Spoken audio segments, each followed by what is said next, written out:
Bismillahirrahmanirrahim. Assalamualaikum warahmatullahi wabarakatuh. Alhamdulillahirabbil alamin. Salatan wa salaman ala Rasulillahil karim Nabiyina Muhammadinil amin Sayyidina wa maulana rahmatan lil alamin wa ala alihi wa sahbihi wa dzurriyyatihi wa ummatihi ila yaumiddin. Usi nafsi bitaqwallahi faqad fazal muttaqun. Ya ayyuhalladzina amanu taqullaha haqqa tuqatih wa la tamutunna illa wa antum muslimun. Teman-teman yang berbahagia, dalam kesempatan kali ini kita akan membahas tentang peristiwa Isra Mi'raj, di mana peristiwa Isra Mi'raj ini adalah catatan krusial yang didokumentasikan oleh para ulama, baik dari ulama klasik bahkan sampai kepada ulama kontemporer. Bahkan seorang mufassir terkenal dan ternama asal Mesir bernama Syekh Muhammad Mutawalli Asy'arawi pun mendokumentasikan peristiwa Isra Mi'raj ini. Bukan hanya sekedar ulama tafsir, tetapi ulama hadis pun ikut mendokumentasikan peristiwa-peristiwa Isra Mi'raj ini, dan banyak sekali kita temui di dalam kitab Sahih Bukhari dan Sahih Muslim. Dan bahkan seorang ulama bernama Imam At-Tabrani pun mendokumentasikan peristiwa-peristiwa penting peristiwa Isra Mi'raj ini dalam bukunya yang kita kenal dengan kitab Ad-Du'a. Teman-teman yang berbahagia, peristiwa Isra Mi'raj ini diawali pada tahun 10 kenabian Nabi Muhammad SAW. Dan perlu kita garis bawahi, bukan pada tahun ke-10 Hijriah, tapi pada 10 tahun pertama awal kenabian Nabi Muhammad SAW, yang diawali dengan wafatnya seorang wanita yang dia cintai dan pamannya yang selalu menjadi tameng dalam dakwahnya Nabi Muhammad SAW. Teman-teman yang berbahagia, sebagaimana kita ketahui, sosok wanita yang sangat dicintai oleh baginda tercinta Nabi Muhammad SAW adalah Siti Khadijah, yang senantiasa menghadirkan ketentraman di hati baginda tercinta Nabi Muhammad SAW, yang menghadirkan kenyamanan serta menghadirkan ketentraman dan kedamaian dari riuhnya dan ricuhnya peristiwa-peristiwa Mekah dan tantangan-tantangan dakwah yang dihadapi oleh baginda tercinta Nabi Muhammad SAW. Dan Abu Thalib, paman Nabi, adalah orang yang senantiasa menjadi tameng terkuat baginda Nabi Muhammad SAW dalam menyampaikan risalah dakwah. Pada awal tahun 10 tahun kenabian Nabi Muhammad SAW, keduanya lebih dahulu menghadap kepada Allah Subhanahu wa Ta'ala, sehingga Nabi Muhammad SAW menghadapi suatu realita yang dihadapkan langsung kepadanya, dan pada waktu itu tidak ada lagi orang yang menjadi tameng dalam dakwah baginda tercinta Nabi Muhammad SAW, dan bahkan Nabi langsung merasakan tentang bagaimana pedihnya cacian, makian, ataupun intimidasi, persekusi yang dilakukan oleh masyarakat Mekah pada waktu itu, dan Nabi merasakan tanpa adanya sekat.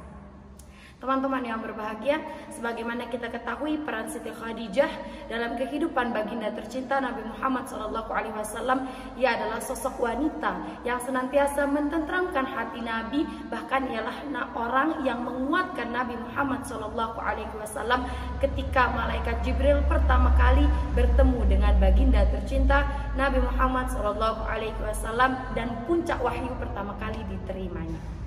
Karena itu teman-teman, ketika peristiwa meninggalnya Sayyidah Khadijah dan Abu Thalib ini dinamakan oleh para sejarawan muslim itu sebagai Amul Huzni, yakni tahun kesedihan, di mana pada waktu itu Nabi Muhammad SAW sudah tidak tahu kemana dia akan pergi dan kemana dia akan kembali. Semuanya sudah berubah, dan bahkan Allah Subhanahu wa Ta'ala ini ingin menunjukkan kepada Nabi Muhammad SAW bahwa engkau harus memusatkan satu titik perlindunganmu kepada Allah Subhanahu wa Ta'ala, dan tidak ada lagi manusia yang jauh lebih kuat daripada Allah Subhanahu wa Ta'ala. Inilah sebab musabab peristiwa kenapa dua orang tercinta baginda Nabi Muhammad SAW diambil dalam waktu yang bersamaan.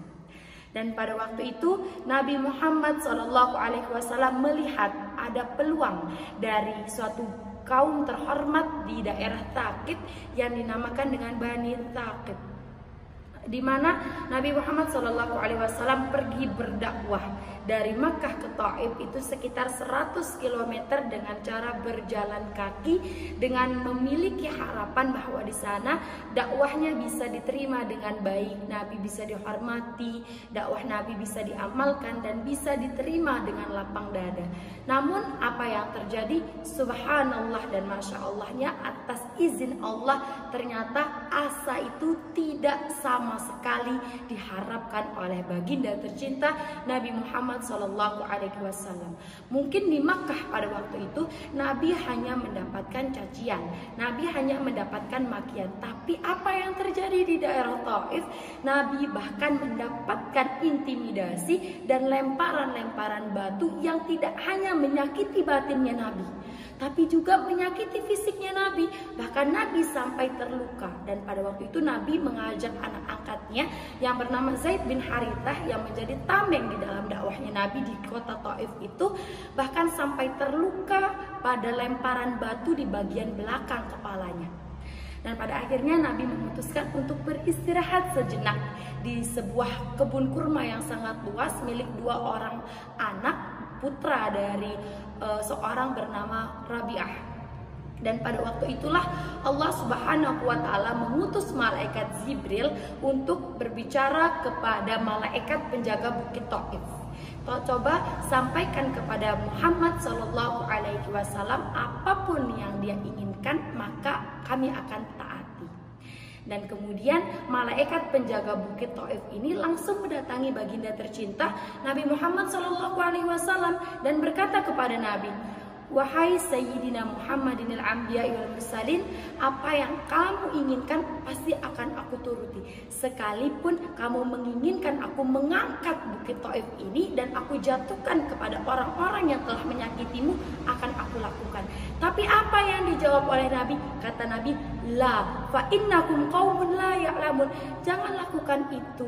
Bisa jadi mereka melakukan itu kepadaku bukan karena niatnya, tetapi mereka tidak tahu apa manfaat dari risalah atau agama yang aku sebarkan ini. Kemudian Nabi Muhammad SAW berkata, "Aku berharap esok lusa ada keturunan-keturunan yang lahir dari mereka dan mengingat Allah Subhanahu wa Ta'ala di dalam kehidupannya dan berdakwah serta menyebarkan risalah dakwah baginda tercinta Nabi Muhammad SAW." Dan kemudian perhatikan bagaimana permohonan dan doa baginda tercinta Nabi Muhammad SAW yang menggetarkan arsy dan menghadirkan undangan untuk melaksanakan perjalanan Isra Mi'raj yang kita ketahui, teman-teman yang berbahagia. Mari kita perhatikan apa doa baginda tercinta Nabi Muhammad SAW. "Ilahi ilaika ashku da'fa quwati wa qillata hillati wa hawani ala nasi ya arhamar rahimin. Anta rabbul mustad'afin, anta rabbi ila man taqiluni, ila ba'idin yatahajjamuni, am ila aduwin malaktahu amri. Malam takun bika alayya ghalabun fala uballi, walakinna rahmatan li ya ausah, ilahi malam tunzil ilayya wadabak wala yahilla alayya sakhatuk.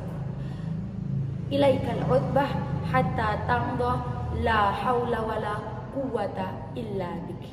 Ya Allah, ya Tuhanku, aku mengadukan kepadamu tentang kelemahanku dan kurangnya dayaku di hadapan manusia. Duhai Allah yang maha sempurna kasih dan sayangnya, dan yang maha setia perawat orang-orang yang lemah dan golongan-golongan yang terlemahkan. Dan Engkaulah yang merawatku, yang mengasihiku, dan yang menyayangiku dari kejamnya perlakuan orang-orang yang ada di Taif. Dan kemanapun Engkau akan bawa aku untuk menyampaikan risalah dakwah, sekalipun ke tempat yang masih sangat jauh, dan di sana ada potensi aku akan disakiti, aku akan dicaci maki, dan aku akan dihina, bahkan aku akan diintimidasi, aku terima. sekalipun ke tempat yang sangat dekat, dan di sana juga ada potensi aku akan disakiti, aku akan dicaci maki, aku akan dihina, dan aku akan diintimidasi. Aku terima ya Allah, sepanjang Engkau tidak marah kepadaku, aku akan kerjakan apa yang Engkau perintahkan kepadaku, karena aku percaya dan aku yakin bahwa kasih dan sayangmu, rahmatmu kepadaku jauh lebih luas daripada perlakuan serta hinaan yang mereka berikan kepadaku. Ilahi, ya Allah ya Tuhanku, aku bersandar kepadamu. Sepanjang Engkau tidak turunkan marahmu kepadaku, Engkau tidak turunkan murkamu kepadaku, aku bertawakal sepenuhnya kepadamu. Dan aku bertawakal sepenuhnya kepadamu, mengharap ridhomu, dan aku serahkan segala daya dan usahaku kepadamu. Teman-teman yang berbahagia, doa inilah yang kemudian menggetarkan arsy dan menghadirkan undangan perjalanan Isra Mi'raj kepada baginda tercinta Nabi Muhammad SAW, yang diharapkan mampu menghadirkan dan mampu melahirkan sebuah motivasi dan inspirasi bagi kita dalam menghadapi setiap masalah-masalah krusial di dalam kehidupan, bahkan diharapkan mampu menjadi pedoman dalam kehidupan kita untuk mendekatkan diri kepada Allah Subhanahu wa Ta'ala, serta mampu menjadi pedoman kita untuk beribadah dan melangsungkan kehidupan ini sampai dengan kita kembali kepadanya. Semoga apa yang saya sampaikan menjadi suatu hal yang bermanfaat. Wabillahi taufiq wal hidayah. Wassalamualaikum warahmatullahi wabarakatuh.